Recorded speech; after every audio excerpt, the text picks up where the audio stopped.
Radio صدائے حریت جموں کشمیر ہے پیش خدمت ہے خصوصی اپڈیٹ۔ غیر قانونی طور پر بھارت کے زیر قبضہ جموں کشمیر میں شہداء تحریک آزادی کو اصل احساس ہوئے ہیں۔ کشمیری شہداء اپنا وطن کو مستقبل اپنا خون دے لکھ رہا ہے اور کشمیری عوام اپنا شہداء کی ان قربانیاں نہ کسی بھی صورت میں ضائع نہیں ہونے دے سے۔ کشمیری عوام اپنا شہداء کی قربانیاں نہ کسی بھی صورت میں بھلا نہیں سکتا اور نہ ہی شہداء کی قربانی ضائع ہویں گی۔ حقیقت یہ ہے کہ مادر وطن کی آزادی کے واسطے جان قربان کرن دے بڑی قربانی اور کوئی نہیں ہے، اور بھارت کے واسطے غلامی بر موت نہ ترجیح کشمیری شہداء کو ایک واضح پیغام ہے، جد کہ شہداء کشمیری عوام کا ہیروئیں بھارتی حکومت کشمیریوں کا عزم نہ توڑن کے واسطے ہر غیر انسانی حرب و استعمال کر چکی ہے۔ ماورائے عدالت قتل، گرفتاری، تشدد اور باندھ توڑ مقبوضہ کشمیر میں ہر دن کو معمول بن چکی ہے، مگر کشمیریوں کو بھارتی غلامی دے آزادی حاصل کرن کو عزم ہر شہادت کے بعد اور زیادہ مضبوط ہوتا جا رہی ہے۔ بھارت کشمیری نوجوانوں نہ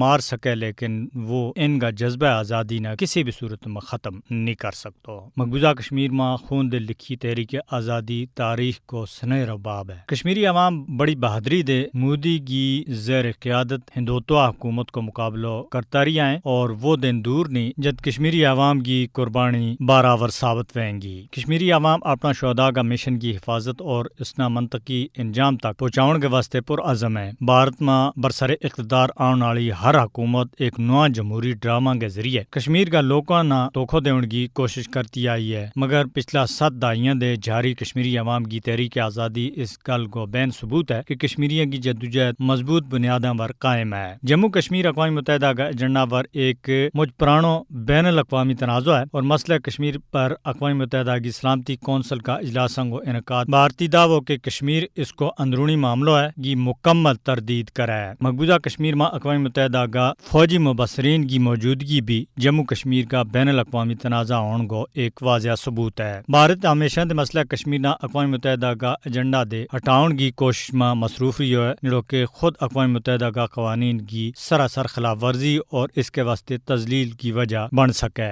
بھارت جموں کشمیر میں اقوام متحدہ کا ایجنڈا دے اس وقت تک اسنا نہیں ہٹا سکتا جب تک کشمیریوں کی خواہشات کے مطابق تنازع کو حل نہیں کڑیا جاتا۔ بھارت نے اپنی پوری توجہ مقبوضہ علاقہ کی آبادی نہ تبدیل کرن پر لا رکھی ہے، جڑی اقوام متحدہ کی قراردادوں کی کھلم کھلی خلاف ورزی ہے۔ فسطائی مودی کی 5 اگست 2019 اور اس کے بعد کی ناپاک کارروائی بھی اقوام متحدہ کی قراردادوں کی کھلم کھلی خلاف ورزی ہے۔ بی جے پی حکمرانوں نے سمجھنے کی ضرورت ہے کہ بھارت کو کشمیریوں کا حق خود ارادیت انکار ہی مسئلہ کشمیر کی اصل وجہ ہے۔ اقوام متحدہ کی قراردادوں میں مسئلہ کشمیر کا حل کے واسطے اقوام متحدہ کے زیر اہتمام ہی رائے شماری کی حمایت کی گئی ہے، اور مسئلہ کشمیر کو حتمی حل اقوام متحدہ کی قراردادوں میں مضمر ہے۔ اپڈیٹ ختم ہوئی۔